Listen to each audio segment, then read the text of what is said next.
ఓం శ్రీ మహాగణాధిపతయే నమః. ఓం గం గణపతయే నమః. ఓం శ్రీ గురుభ్యో నమః. ఓం శ్రీ దక్షిణామూర్తయే నమః. సదాశివసమారంభాం వ్యాసశంకరమధ్యమాం అస్మదాచార్యపర్యంతాం వందే గురుపరంపరాం. నారాయణసమారంభాం వ్యాసశంకరమధ్యమాం అస్మదాచార్యపర్యంతాం వందే గురుపరంపరాం.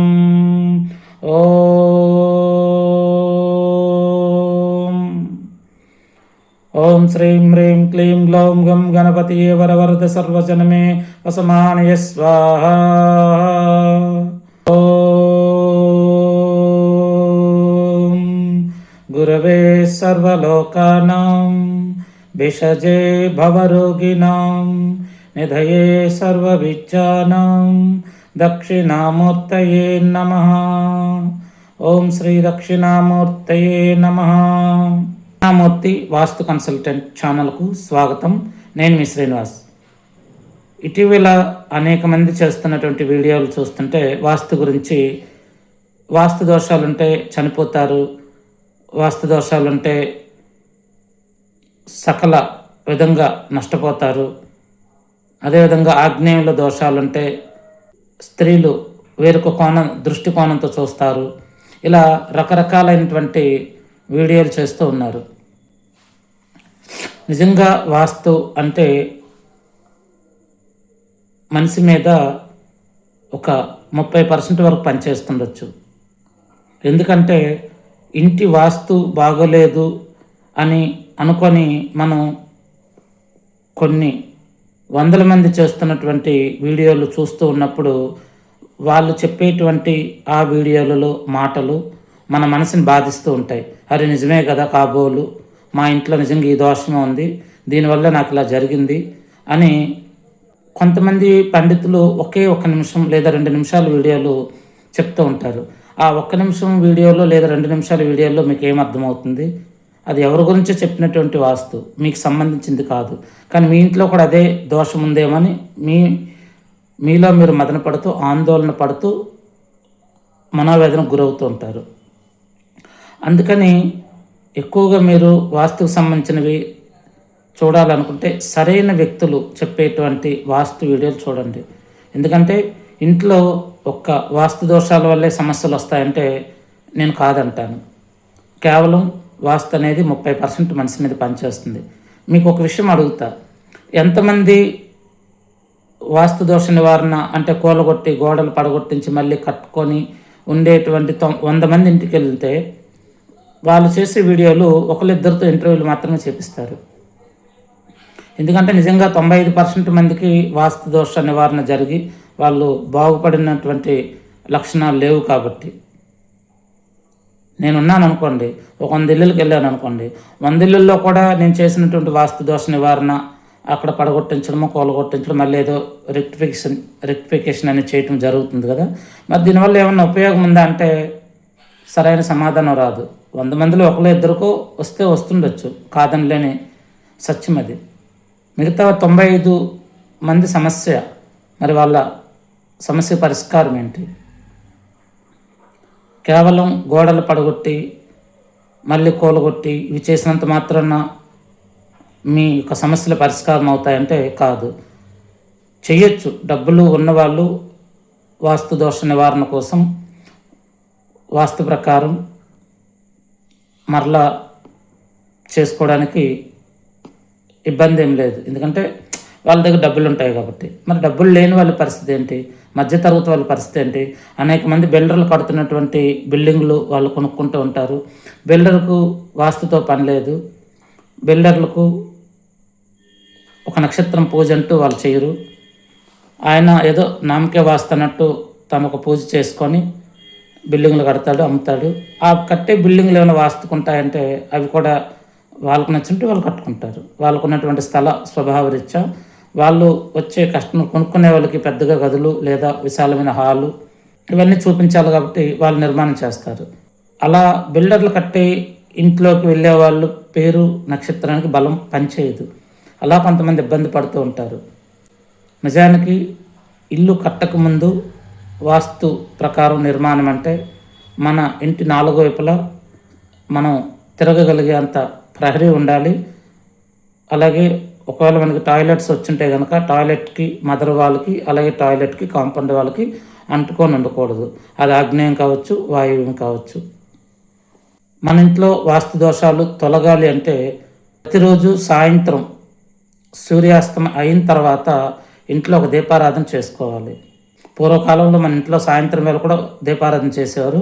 ఇప్పుడు ఉన్నటువంటి జనరేషన్లో ఎవరు కూడా సాయంత్రం వేళ దీపారాధన చేయటం లేదు. ఏదో అక్కడక్కడ ఒక 10 మంది చేస్తూ ఉండొచ్చు. 100కి ఒక 10% సాయంత్రం వేళ దీపారాధన చేసుకుంటారు బాధ్యత ఉన్నవాళ్ళు. నా ఇల్లు బాగుండాలి, నా కుటుంబం బాగుండాలి, నా పిల్లలు బాగుండాలి, నా పిల్లలు చక్కగా అభివృద్ధిలోకి రావాలి అనుకునే వాళ్ళు అంటే వాళ్ళు దీపారాధన సాయంత్రం చేసుకుంటారు. ఎందుకు సాయంత్రం దీపారాధన చేస్తే మనకున్న ఉపయోగం ఏంటంటే ఇంట్లో ఉన్నటువంటి నెగిటివ్ ఎనర్జీ మొదట తగ్గిపోతుంది.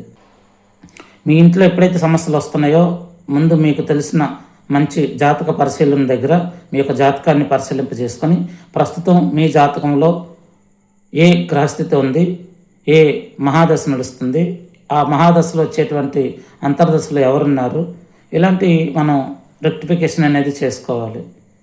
ఎందుకంటే నడుస్తున్న మహాదశ అంటే మహాదశలో మనకి చెడు గ్రహాలు ఉన్నాయా, మంచి గ్రహాలు ఉన్నాయా, అంతర్దశలో చెడు గ్రహాలు ఉన్నాయా, మంచి గ్రహాలు ఉన్నాయా, ఇలాంటివన్నీ కూడా కంబైన్డ్ స్టడీ చేయాలి.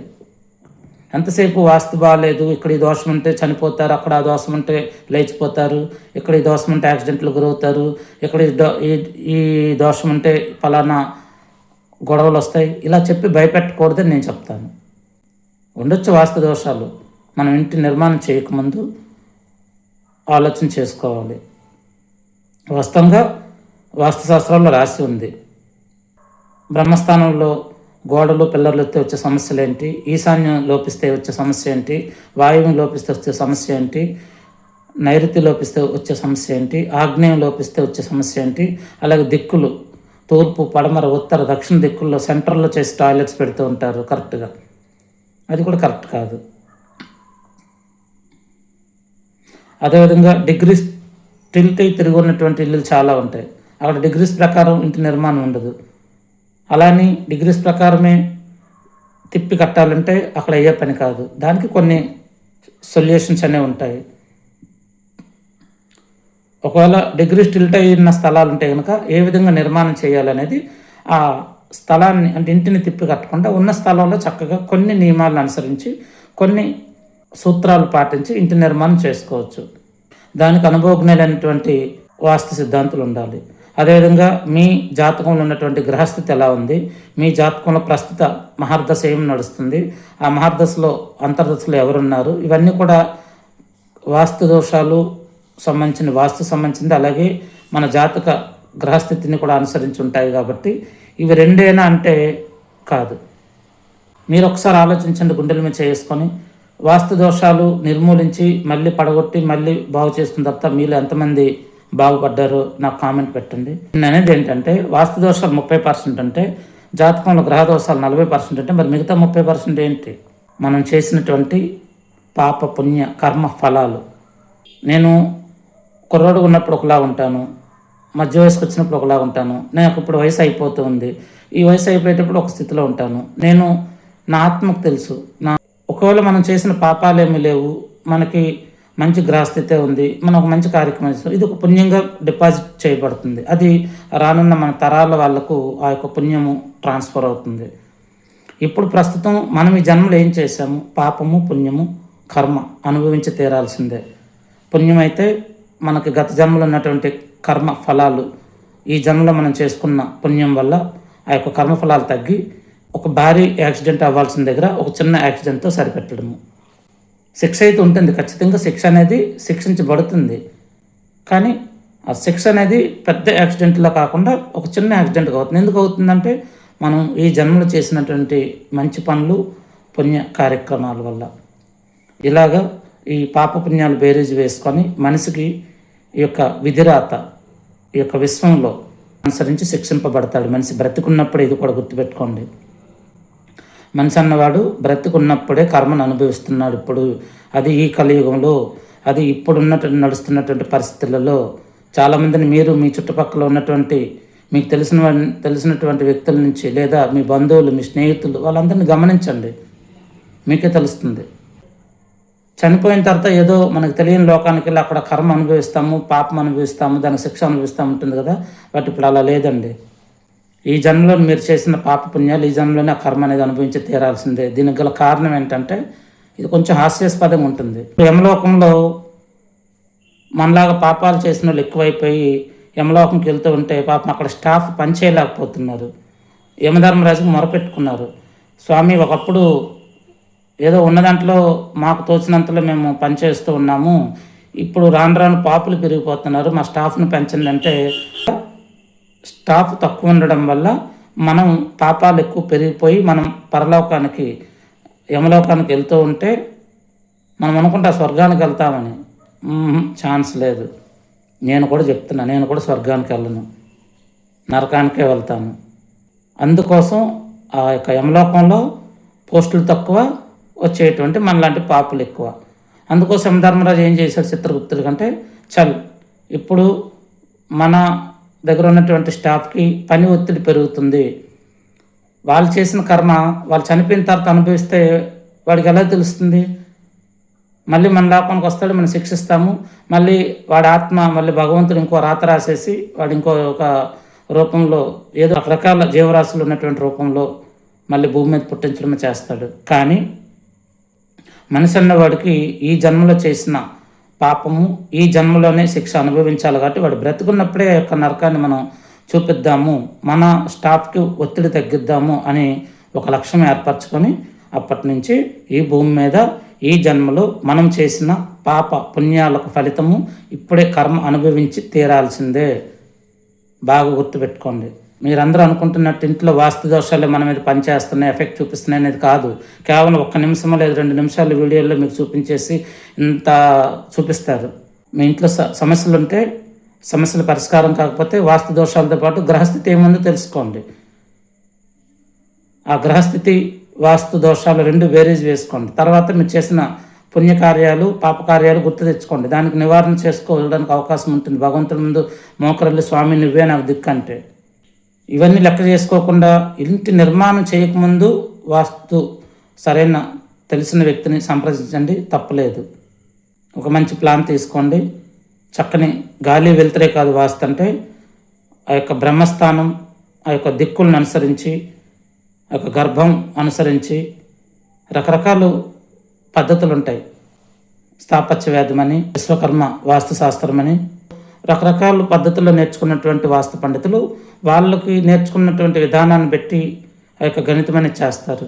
మన తెలుగు రాష్ట్రాల్లో ఎక్కువగా ఉండేది ఒక గణితం ఉంది. ఇప్పుడిప్పుడే స్థాపత్య వేదం అనేది పుంజుకుంటుంది. కానీ స్థాపత్య వేదం ప్రకారం ఇంటి నిర్మాణం చేసే అంత ధైర్యము దమ్ము ఉన్న మేస్త్రులు కావాలి. మేస్త్రులకు అర్థం సరికాదు, ఆ ఇంటి ఓనర్స్ కూడా వాళ్ళకి తగ్గట్టు పేమెంట్ అనేది చేయగలగాలి. అప్పుడే మీరు అనుకున్నటువంటి వాస్తు ధర్మం యొక్క ఇంటి నిర్మాణం జరుగుతుంది. అయితే నన్ను సంప్రదించండి.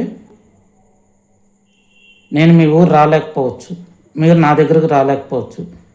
ఇప్పుడంతా మనకి ఆన్లైన్ సర్వీసులు ఉన్నాయి కాబట్టి మీ జాతక పరిశీలన కోసం, అలాగే జన్మ నక్షత్రానికి సరిపడే విధంగా ఆయాది గణితంతో మంచి ఇంటి ప్లాన్స్ రూపొందిస్తాము. అదేవిధంగా మీ ఇంటి నిర్మాణం చేయాలనుకున్నప్పుడు గణితం కట్టే ముందు మీ యొక్క నక్షత్రానికి ఇంటి నక్షత్రం మ్యాచ్ అవుతుందో లేదో చూసుకోవాలి. ఇది కాబట్టి ఎవరైనా సరే ఇంటి నిర్మాణం చేసే ముందు ఒక మంచి గణితం కావాలన్నా, అలాగే మంచి ఇంటి ప్లాన్ కావాలన్నా మీ యొక్క జాతకం ప్రస్తుతం ఆ సమయంలో, అంటే మీరు ఇంటి నిర్మాణం చేయాలనుకుంటున్నారు, లేదా ఒక ఇల్లు కొనాలనుకుంటున్నారు, లేదా ఒక స్థలం కొనాలనుకుంటున్నారు, మీకు ఆ సమయంలో మీకున్నటువంటి గ్రహస్థితి ఏంటి, చెడు గ్రహాలు ఉన్నాయా, మంచి గ్రహాలు ఉన్నాయా, ఒకవేళ చెడు గ్రహస్థితి నడుస్తూ ఉంటే కనుక దానికి నివారణ ఒక రెమెడీ. అందరికీ శని రాహు గ్రహాలే చెడు గ్రహాలు కాదు, అందరికీ గురువు సూర్యుడు మంచి గ్రహాలు కూడా కాదు. మీకు అర్థమైంది కదా. గ్రహాలు అనేవి 9 వాటి శనిపాలిత గ్రహాలు ఉంటాయి, గురుపాలిత గ్రహాలు ఉంటాయి. వాటిని అనుసరించి వాటికున్నటువంటి లక్ష్యాల మీద, వాటికున్నటువంటి లక్షణాల మీద అవి పనిచేస్తూ ఉంటాయి. జాతకంలో తెలుసుకోవాలి, చెడు గ్రహం ఉందా, సరే నేను ఇల్లు కొనాలనుకుంటున్నాను, నా దగ్గర డబ్బులు ఉన్నాయి, కానీ ఈ చెడు గ్రహ స్థితిలో ఎన్ని డబ్బులున్నా మీరు ఇల్లు కొనడానికి ముందుకు వెళ్ళవు. ఎందుకంటే అక్కడ గ్రహస్థితికి మొదట మనం ఒక నివారణ అనేది చేసుకోవాలి, ఒక రెమెడీ చేసుకోవాలి, ఒక పరిహారం చేసుకుంటే మీ దగ్గర డబ్బులు ఉన్నాయి, ఒక మంచి ఇల్లు కొనాలనుకుంటున్నారు, ప్రస్తుతం మీ గ్రహస్థితి శని మహర్దశ నడుస్తుంది లేదా ఏలినాటి శని నడుస్తుంది, ఈ గ్రహం మీ జాతకానికి వ్యతిరేక గ్రహం అయి ఉండొచ్చు. అప్పుడు మీరేం చేయాలి? ఒక వృద్ధాశ్రమానికి వెళ్ళి అన్నదానం చేయండి, వస్త్రదానం చేయండి, వారికి మందులు దానం చేయండి, పెద్దలకు కొంచెం సేవ చేసుకోండి, పెద్దల పట్ల గౌరవంగా ఉండండి. ఆ రెమెడీ చేసుకున్న తర్వాత మీరు ఇంటి వైపు కదండి, మీ పని ఖచ్చితంగా అయిపోతుంది. మీ జన్మ నక్షత్రానికి సరిపడే విధంగా ఆయాది గణితంతో మంచి ఇంటి వాస్తు ప్లాన్ ఇస్తాము. అదేవిధంగా మీ జన్మ జాతకం పరిశీలన కూడా చేస్తాము. మా ఫోన్ నెంబర్ కాంటాక్ట్ చేయండి, ఈ డిసిప్లేలు ఇస్తాం. ఓం గం గణపతియే నమః.